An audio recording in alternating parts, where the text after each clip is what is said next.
numismatic hobby lost a very good friend recently.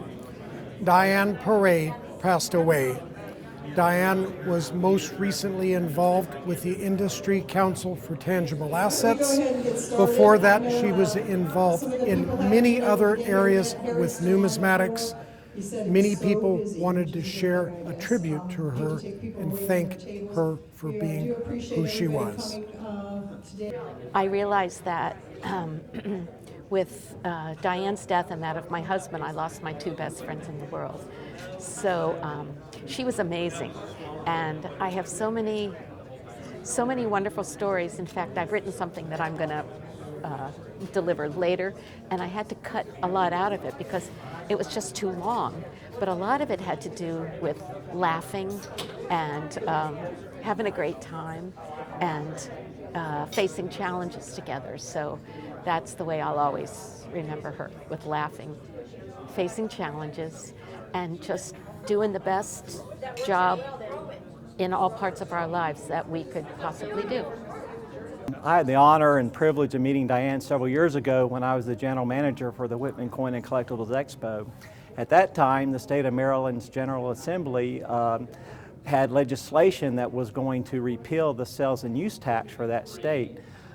So of course we looked to ICTA at that time to help us with our initiative to defeat that legislation. So we contacted ICTA, and Diane was one of the first people I talked with, and she held my hand through the whole process and helped us at Whitman Publishing to be able to successfully defeat that repeal of the sales and use tax. And I'm not a real political person, but I was just fascinated by the process. So several years later, when I had the opportunity to come to work for ICTA, I jumped at that opportunity and came on board as COO, where I got to actually work with Diane as well as Eloise, and then Kathy McFadden, the new executive director at the time, for the transition. And Diane and I always had this, I had always this little saying with her. I said, Diane, I've got to do a Vulcan mind bend with you to get all that information out of your head into me. So, and the quicker, the better. And it was just a sad day when we lost her, but we will never be able to replace her. And I am just tickled that I was able to spend the time that I was able to in her last several months with her. And we love her dearly, and I look forward to making her proud of what we can do for ICTA moving into the 21st century. Diane was a great friend of the hobby, but a great personal friend as well. I met Diane when I was a young coin dealer, and unlike many of the veterans in the business, Diane was one that was always willing to help. She made sure that I knew all the right people and that I got the right introductions, and then she helped me with relationships, and that's what made her so good at what she did for ICTA. She was easy to talk to. She was smart, knew what she was talking about. So whether she was talking with a U.S. senator or a cab driver on the way to a show, Diane made people feel special, and she sure did that for me. You know, when I think of Diane, I just can't help but smile. Such a special woman. She had an energy about her. She had a zeal for life. Most of our conversations were over the phone, and she just would, have a passion for coins and our industry unlike I've ever seen before. And the lasting legacy I think that she has contributed to our hobby will be remembered for many decades to come. Diane Piret was a person that when you ran into her at a coin show, whether she be behind a table or speaking at a meeting, you were just in awe of her, because she was a special person, a very special woman in numismatics. She took care of us. She watched out for the collectors, the dealers, working for ICTA, but more importantly, she touched so many people's hearts, including mine, as a wonderful human being that we adored. Well, Diane was a great friend for a number of years, but also a person who knew and loved the legislative process. and we worked together on many, many projects affecting not only dealers but collectors. And she was my go-to person for understanding the issues. She could always put it in perspective for me, and she was a tremendous researcher. She really had her pulse on the process, and no one understood how little things in a bill could dramatically affect our hobby and the industry. And we have a tremendous loss. There's not any one person to step into that vacuum. Luckily, she knew that she had health issues, and over the last 2 years of her life, she trained people. She brought them into the fold, and so she left a great legacy for all of us. When I think of Diane, I think of three things. First, she was incredibly competent and good at what she did. Whenever we needed to understand anything about legislation or what was going on with the government and how it related to coins, coin collectors, and the coin industry, we would turn to Diane. But second, it was Mardi Gras, because whenever I would see her at a coin show, she would bring up Mardi Gras and say, "You need to come on down, you need to come on down," and I'm sad that I never took the chance to do that. And third was glamour. She was the most glamorous lady in numismatics. I remember she had a picture in the Fun Topics quarterly newsletter put out by Florida United Numismatists, and it was like a glamour shot. And I remember even as a young numismatist looking at that woman and thinking, I want to know who this woman is. And I'm glad I got to know her. I'm glad that I was able to work with her, and she'll really be missed by the hobby. Believe it or not, I knew Diane for the best part of 50 years.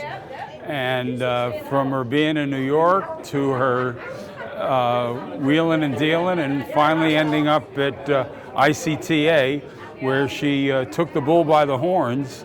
You know, once she got a project in mind, she went after it.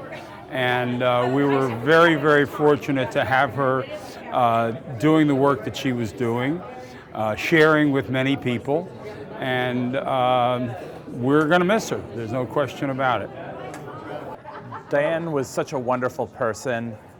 Whenever there was anything we needed, as far as dealing with AML issues, with legal issues, with industry issues, she was always the person to go to. I first met her at one of the board meetings, couldn't have been any more than like 17 years old, and she just gave off this aura of knowledge that made anybody feel comfortable in the business and made anybody feel comfortable with the issues that we were dealing with. It's truly amazing how she helped ICTA evolve to the point that Kathy is then now taken and run with. Yeah. Well, I'd like to thank everybody for coming today. I am Kathy McFadden, the Executive Director of the Industry Council for Tangible Assets. We're here for a very wonderful celebration of life for Diane. She did not want any type of a memorial, so this is a celebration for her. Many of you were unable to go to her funeral because of the Central States right before that, so this is kind of a closure for all of us to come together and understand how this woman has really made a tremendous impact in our lives. She has touched everyone on that board's floor. Sometimes she's hit some of these people on those board's floors, as we know. But she's dearly loved this industry, and she is quite an inspirational person. And she still lives on through this industry, through us, through ICTA. As I tell everybody that everything that has happened in ICTA, her and Eloise have their stamp on it, and Diane has had such passion for this industry. So it is quite a joy to not only follow in her footsteps, but have been friends with her. Most of you in this room have been knowing Diane for at least 30, 40, 50 years, many, many years. I'm probably one of the very few that have only known Diane for a year and a half, almost 2 years. In that year and a half, it was an unbelievable experience for me to know her. As David Crenshaw and I always said, she would mind dump on us, and we called her Wikipedia or Dianapedia, because there wasn't anything in this industry that she didn't know. One of the things that I wanted to share is that I got to follow Diane through her journey of death. And what an incredible experience for me to be able to experience this with Diane. She was a woman of faith. And one of the things she told me right up front, she says, I do not want to be morbid, I do not want to cry, I want to have fun, and I want you to make me laugh. And I'm going, okay, that's a big challenge here. But we did, we laughed about things, we were able to joke about things, and it was truly a gift for me to watch this incredible woman know where she was going, know what she wanted in life, and how she wanted to spend it in life. And so I will take a lot of lessons from her, and I will also tell you I'm very angry with her because there are many times I'm going, Diane, I need one more question. What is the answer to that AML question? What's the answer to the cash reporting, the broker reporting? All these things, it's like, God, where are you? So she's just been such an inspiration. And as David would say, can't you just do that mind Vulcan thing to us? I mean, we need to know all this stuff that you have, because most of it was up here. So we were very, very honored to be a part of this and to be able to celebrate her life today.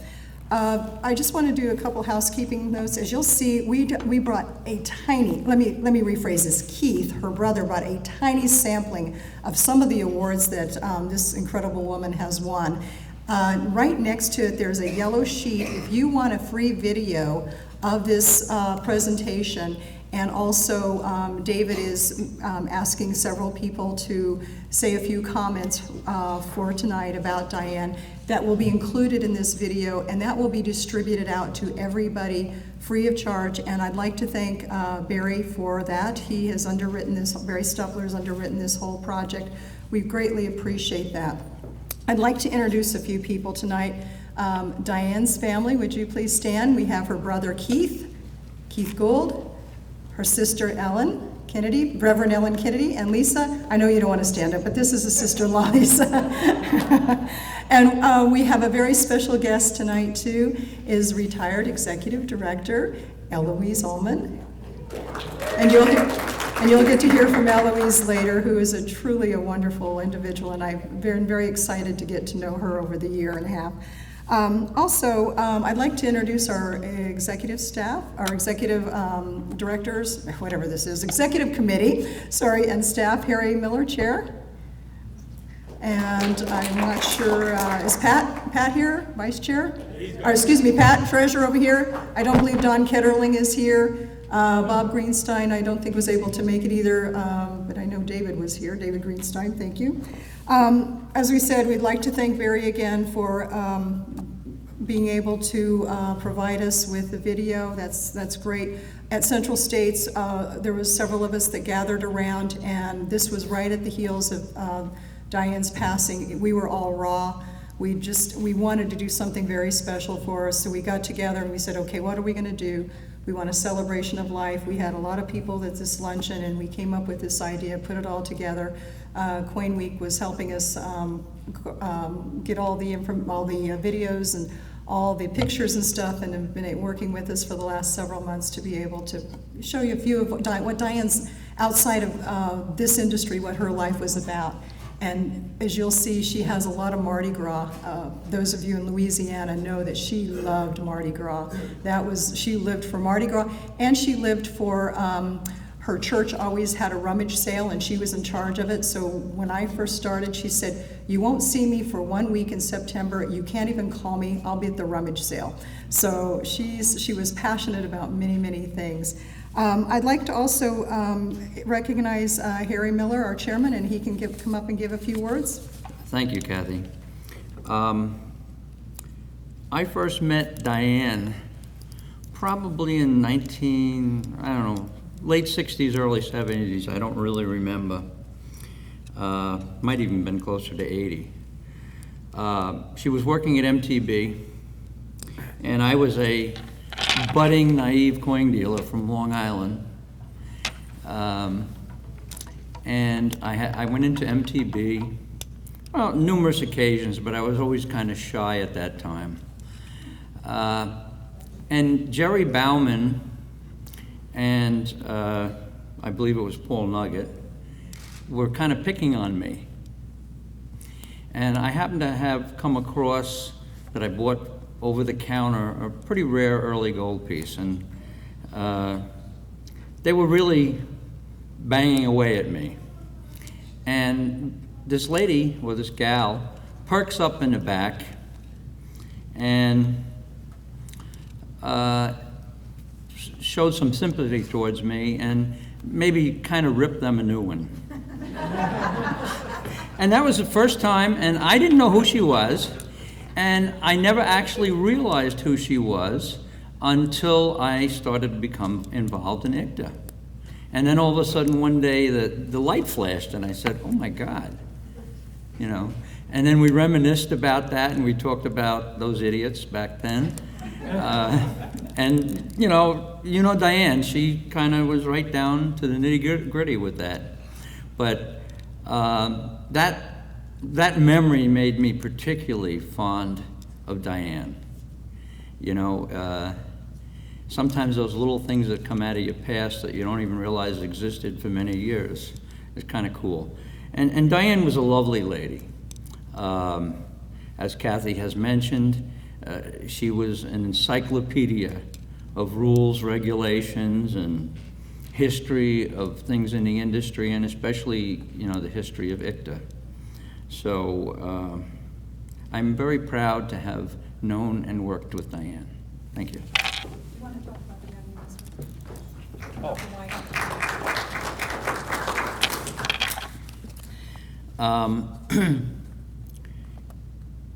We have started a fund, a scholarship fund for the young numismatists in Diane's name.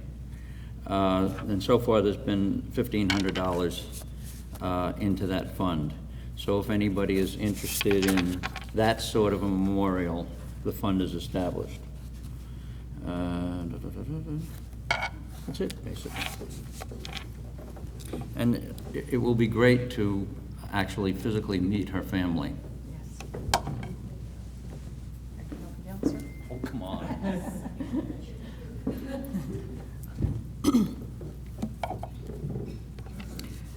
I'd like to next ask Eloise if she would like to come forward and say a few words. Hello, everyone. My name is Eloise Ullman, and I was Diane's boss for 23 years. That was a joke.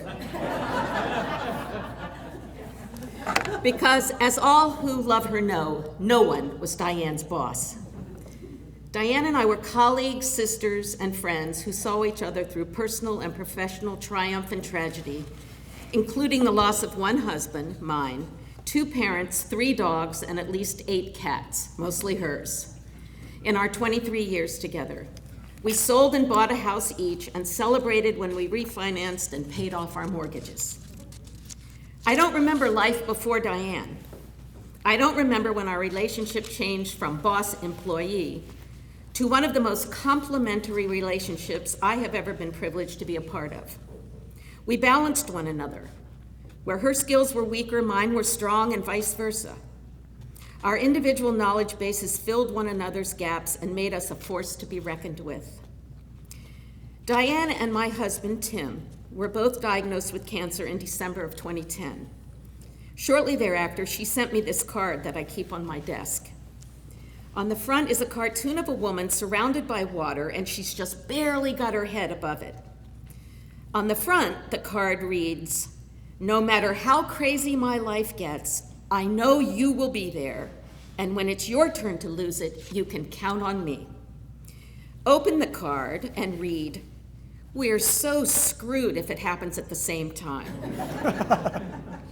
And Diane wrote, "And yet somehow we manage. American Greetings must have known about us to have created this card.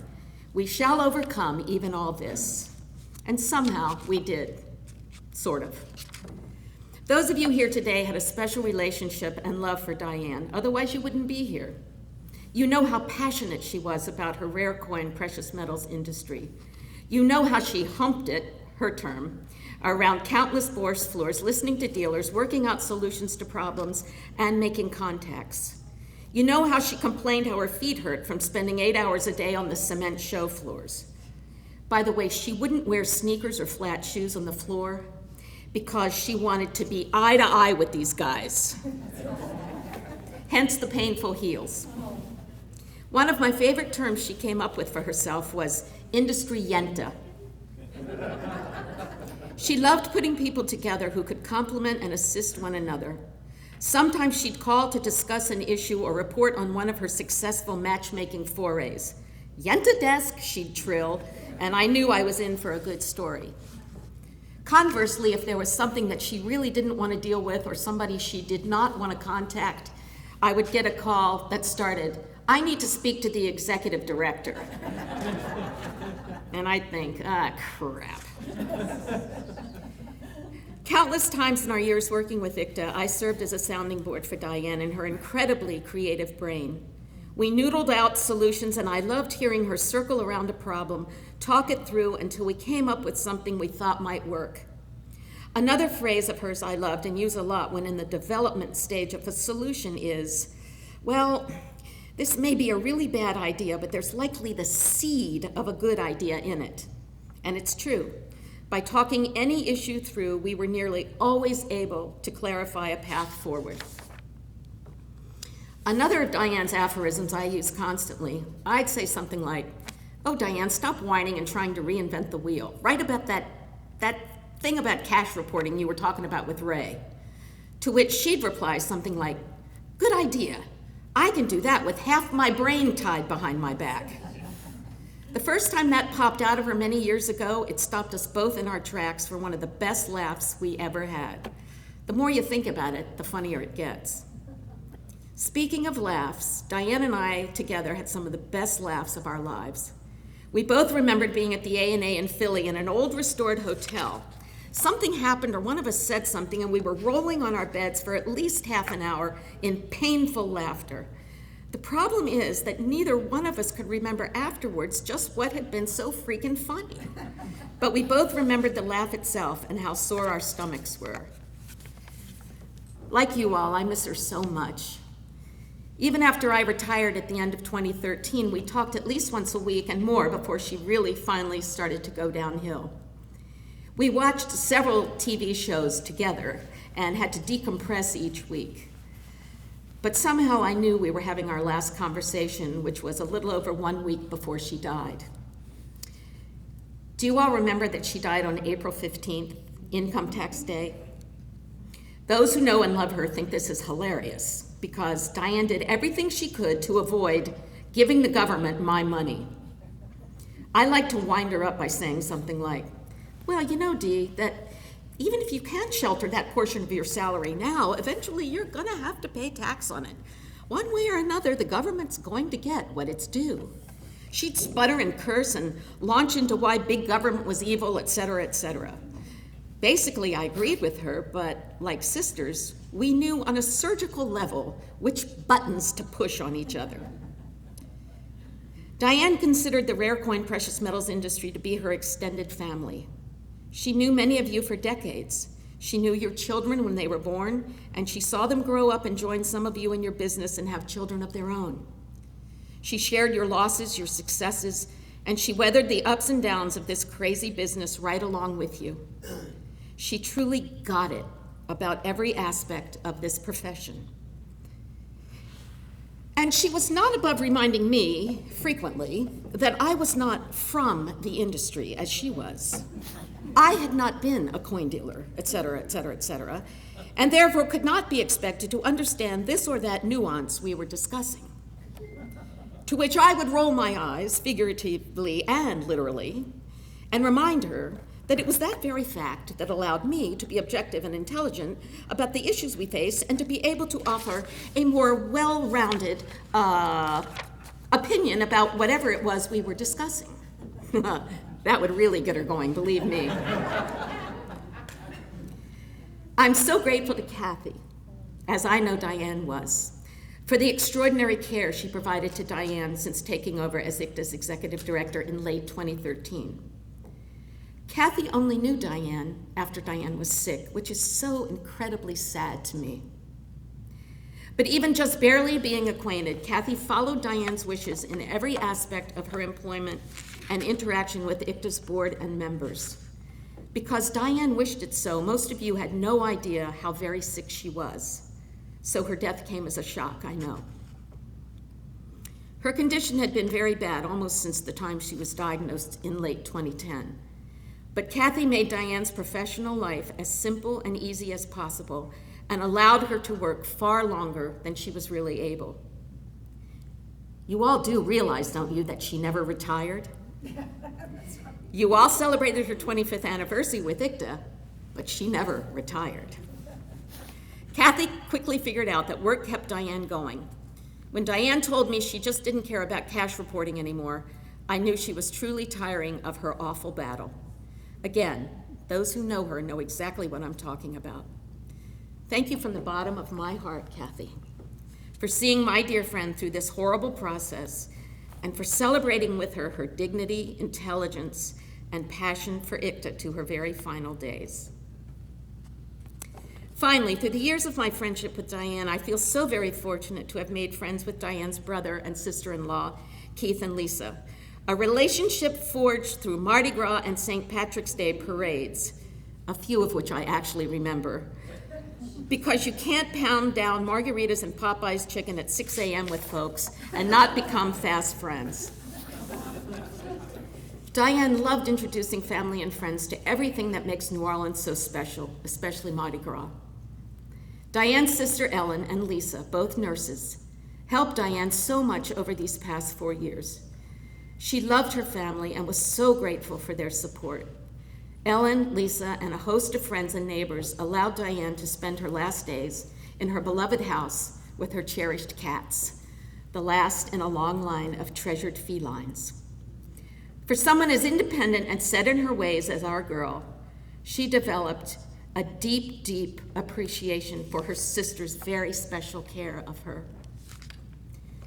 Diane was a crazy, special, amazing woman. She taught me so much, and I like to think I helped her realize how strong, smart, beautiful, and incredible she was. She'd overcome some significant personal and professional obstacles in her life, but somehow she always rallied and built a positive, transformative life in New Orleans. Diane helped so many people, and please put me at the top of that list, and she truly made this poor old world a better place, which I believe is all we can strive for. When I ordered flowers for Diane's funeral, I asked the florist for something tropical, bright, and beautiful, which I later realized is exactly how I'd sum up this wonderful girl.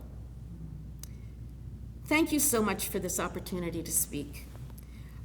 Aren't we all just so lucky to have had Diane in our lives?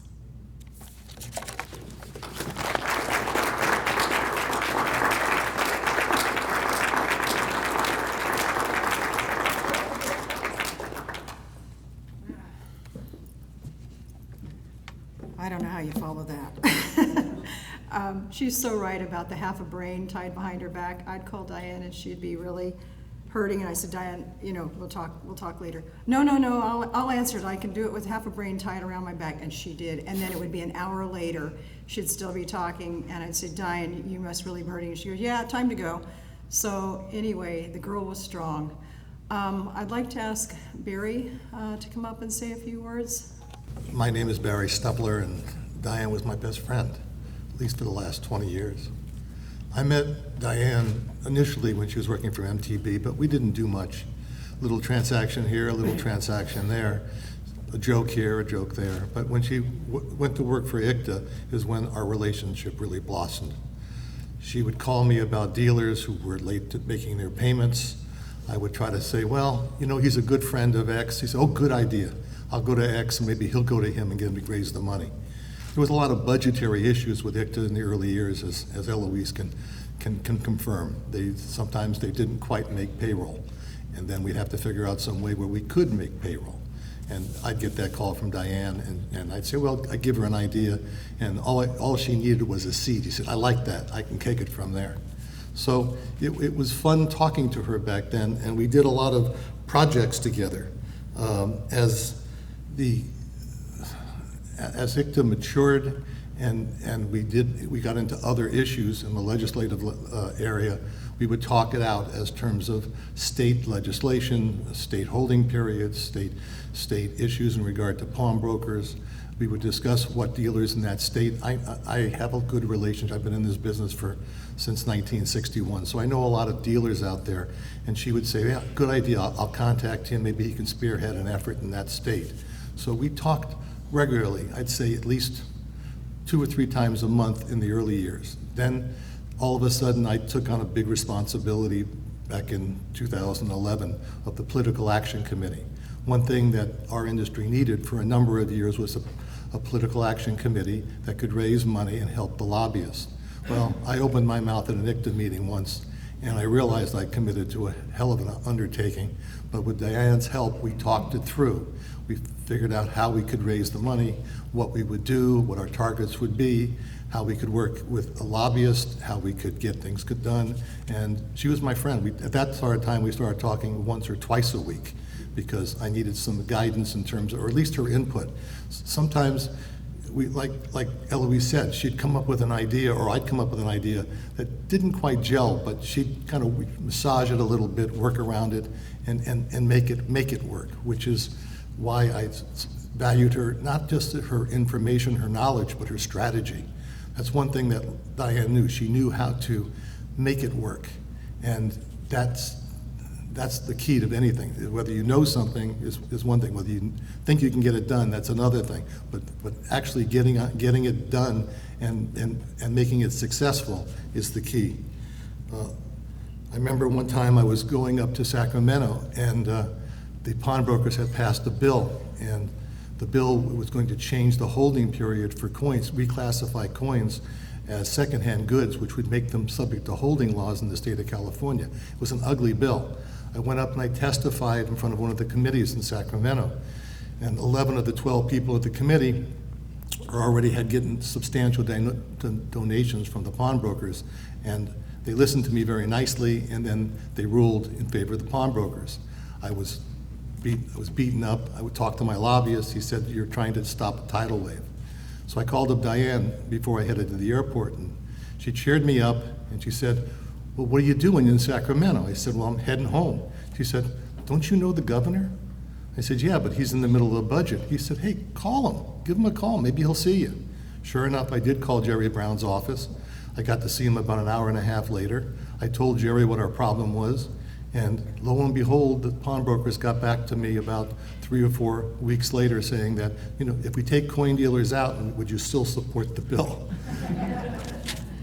Let's put it this way. At that particular time, Diane's strategy, her knowledge, her ability to not rule anything out, gave me the support I needed to call the governor, to make the appointment, to go see him for a few minutes. And I value those conversations. I value the fact that her knowledge, even in the nexus. I know California, we have a 15-day nexus. That was all Diane. I helped a little bit, but that was Diane, getting the legislators, getting things put together, helping the bill get through, and seeing the value of it. Every time I go to Long Beach, and I drive to Long Beach on Wednesdays or Tuesdays and come back like on Fridays or Saturdays, I would talk to Diane on the phone the whole drive. And we could talk about everything. And as she got into the later years here, later time when she was getting in the hospital or whatever, we never talked about her illness. We talked about her personal life. We talked about the industry. We talked about my personal life. We talked about everything but her illness. And I kept her, in many cases, laughing. Sometimes she would say, "You got to stop, because if I laugh, it hurts." So I would kind of scale it back a little bit. And I missed that. I drove to Long Beach again in June, and I cried all the way. And I cried all the way back, because my friend was gone. One of the things we're doing, ICTA's doing, for Diane's, we're creating an award. Excuse me. The award will be given out every ANA to a dealer or an individual who has taken some action in state or federal legislation. It'll be given in Diane's name. And it'll be an annual award, because I think her name needs to be carried on. And I value the fact that we'll do something like that, and so that years from now, people will ask, well, I just received the Diane Piret Award for legislative action or whatever. Who was that? And at least I'll have the opportunity to tell them. Thank you.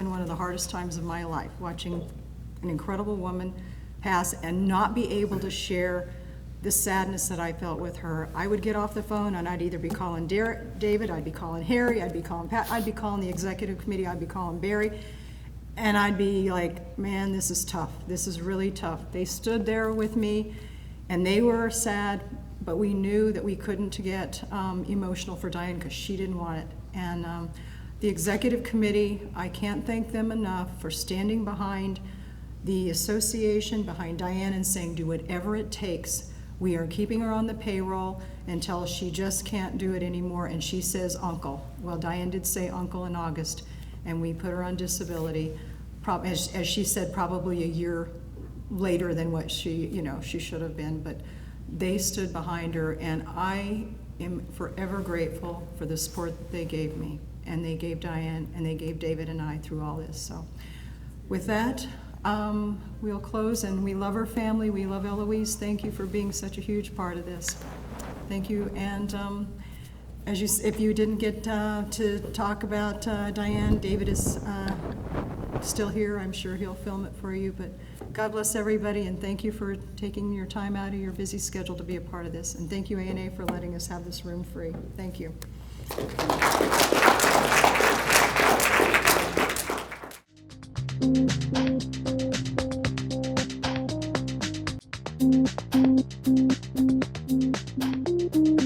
If you like this video, we're sure you'll love these 3 videos.